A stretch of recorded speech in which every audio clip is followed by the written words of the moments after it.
मुकेश सहनी नाराज चल रहे हैं महागठबंधन से और आरजेडी के कई नेता उन्हें मनाने के लिए गए हैं। क्या सीट पर बात नहीं बन रही है, किसी खास सीट को लेकर पेच फंस रहा है? फिलहाल मुकेश सहनी की अपनी मांगे हैं, वो मानते हैं या नहीं? अगर वो महागठबंधन का हिस्सा नहीं बनते हैं और चुनावी मैदान में अपने प्रत्याशियों को उतारते हैं अलग से, महागठबंधन से अलग, तो इसका नुकसान किसे होगा ये भी समझना बेहद जरूरी है। फिलहाल उन्हें मनाने की कोशिशें की जा रही हैं। अब मुकेश सहनी मानते हैं या नहीं ये तो थोड़ी देर बाद पता चल पाएगा।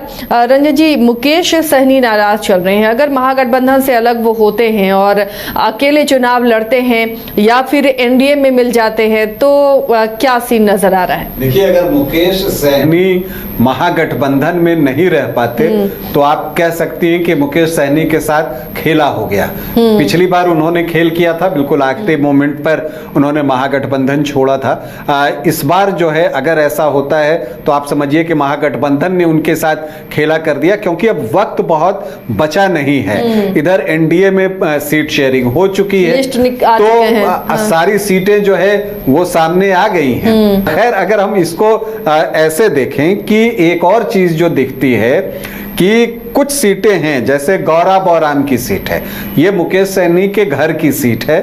उनका जो घर है वो इसी विधानसभा क्षेत्र के अंतर्गत आता है। पिछली बार वीआईपी से स्वर्णा सिंह जीती थी, जो बाद में बीजेपी में शामिल हो गई। तो इस सीट पर जो मुकेश सहनी हैं अपनी पत्नी या अपने भाई को चुनाव लड़ाना चाहती हैं, लेकिन जो खबर है, जो आ रही है जानकारी, आरजेडी ने अपना सिंबल दे दिया है यहाँ पर। इसी तरह से साहेबगंज की भी एक सीट है, वहां पर पृथ्वीनाथ राय को आरजेडी ने सिंबल दे दिया है। तो ये कुछ चीजें ऐसी हैं जो कि नाराजगी की वजह जो है मुकेश सहनी की बताई जा रही हैं। और आज प्रेस कॉन्फ्रेंस भी होना था 4 बजे, फिर उसको एक्सटेंड किया गया। फिर एक सूचना आई, जो उनके मुख्य प्रवक्ता हैं उन्होंने एक जानकारी दी कि राहुल गांधी से मुकेश सहनी की बातचीत चल रही है और राहुल गांधी मध्यस्थता कर रहे हैं। अब उसके बाद ये जो मध्यस्थता चल रही है उसमें कितनी कामयाबी मिलती है ये देखना जो है वो दिलचस्प होगा। मौर्या होटल में जो है उनकी प्रेस कॉन्फ्रेंस होनी है, जो कि पहले 4 बजे होनी थी, नहीं हुई। उसके बाद फिर आके सिर्फ ये जानकारी दी गई और अभी भी बातचीत चल रही है मुकेश सहनी की। लेकिन दिलचस्प ये है कि आज से अमित शाह का भी बिहार दौरा जो है वो शुरू हो गया है और इत्तेफाक देखिए कि अमित शाह भी मौर्या होटल में ही हैं। तो अब एक ये कोइंसिडेंस है। अब इन चीजों के बीच अगर आप देखिए कि नफा और नुकसान की बात करें तो जो महागठबंधन है अगर वो छोड़ता है आपको मुकेश सहनी को तो उसको नुकसान होगा, इस बात से आप इनकार नहीं कर सकते। क्योंकि देखिए जो महागठबंधन के सामने चैलेंज है और जिसकी कोशिश हो रही है कि जो MY का इक्वेशन है उससे आगे बढ़ा जाए, पैर पसारा जाए, अन्य जातियों के वोट हासिल किए जाएं। अब अगर मुकेश सहनी उसमें ऐड ऑन होते हैं तो जो कुछ सहनी वोटर्स है, मान लीजिए 100% न सही लेकिन कुछ तो आएगा, तो वो आपका ऐड ऑन ही होगा।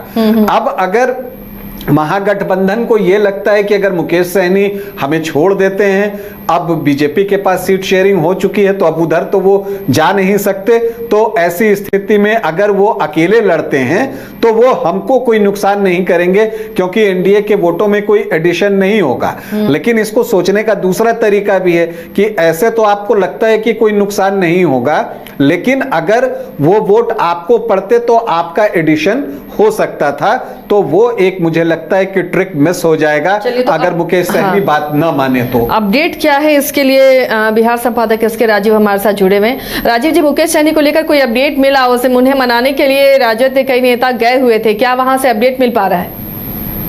देखिए, जो जानकारी मिल रही है आसिया जी, उसके मुताबिक मुकेश सहनी को जो है वो सिर्फ और सिर्फ अगर एक आशा बची है तो मुकेश सहनी के लिए तो वो राहुल गांधी है। दरअसल में तेजस्वी यादव के जो लोग थे वो गए हुए थे मुकेश सहनी के पास। तो जानकारी मिल रही है 14 लोगों के नामों की सूची उन्होंने सौंपी थी। भाई 14 आपने जो 60 लोगों का नाम दिया था उसमें 14 लोगों के लिए सीटें आवंटित की गई हैं, तो उसको मानने से इनकार कर दिया मुकेश सहनी ने। और अब कांग्रेस के साथ जो है मुकेश सहनी की बात चल रही है और कांग्रेस के नेताओं का यह कहना है कि राहुल गांधी इस पूरे मामले पर कुछ भी फैसला ले सकते हैं।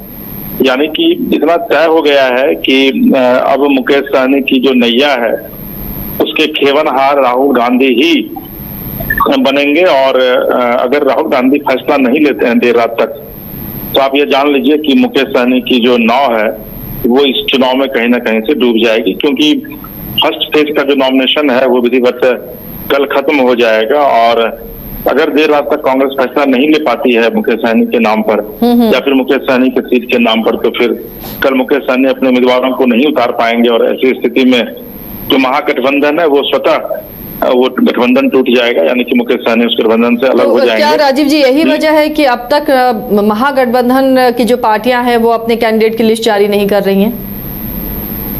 देखिए सर, अभी कुछ देर पहले कांग्रेस के एक सीनियर लीडर से मेरी बातचीत हुई थी, तो कांग्रेस ने लगभग जो 101 सीट जो 121 सीट जो फर्स्ट फेज का है उसमें लगभग 40 सीट पर अपने उम्मीदवार को टिकट वो दे चुकी है। 38 सीट पर 2 सीटें बाकी है, एक महाराजगंज की और एक और सीट बाकी है, इस वक्त देर रात वो घोषणा कर देगी। तो लेकिन लिस्ट जारी नहीं किया गया है, न कांग्रेस की तरफ से और न आरजेडी की तरफ से। आरजेडी की तरफ से भी लगभग 50-60 लोगों को की सूची जो है वो जारी नहीं की गई, लेकिन टिकट दे दिया गया है। सिर्फ एक फर्स्ट फेज वाले मामले में सहरसा का जो सीट जो है वो फंसा हुआ है, बाद बाकी हर लोगों को जो है वो चुनाव चिन्ह आवंटित कर दिया गया है, जिसके कारण लोग जो है वो जाकर के अपना नॉमिनेशन भी कर रहे हैं और कल संभवतः वो लोग नॉमिनेशन कर देंगे। तो महागठबंधन में आरजेडी और कांग्रेस जो है और वाम दल, ये जो पार्टियां हैं ये अपने स्तर से अपने उम्मीदवारों को टिकट दे रही हैं, वो लोग जाकर के नॉमिनेशन कर भी रहे हैं। लेकिन अगर इस पूरे प्रकरण में किसी एक की नैया जो है वो फंस रही है तो वो मुकेश सहनी है। और यही वजह है कि आज लगभग 4 बार प्रेस कॉन्फ्रेंस आयोजन करने के बावजूद जो है मुकेश सहनी उस प्रेस कॉन्फ्रेंस में उपस्थित नहीं हुए और प्रेस कॉन्फ्रेंस की टाइमिंग हमेशा बदलती गई और अंत में 6 बजे यह कहा गया कि अब आज प्रेस कॉन्फ्रेंस जो है वो रद्द की जाती है। तो कहीं ना कहीं से अभी भी मुकेश सहनी को इसी बात का इंतजार है कि हो सकता है कि देर रात कांग्रेस आलाकमान की तरफ से यह फोन आ जाए और फिर उनको जो सीट वो चाह रहे हैं कम से कम 30 सीट वो उनको आवंटित कर दी जाए। जी आश्रित जी।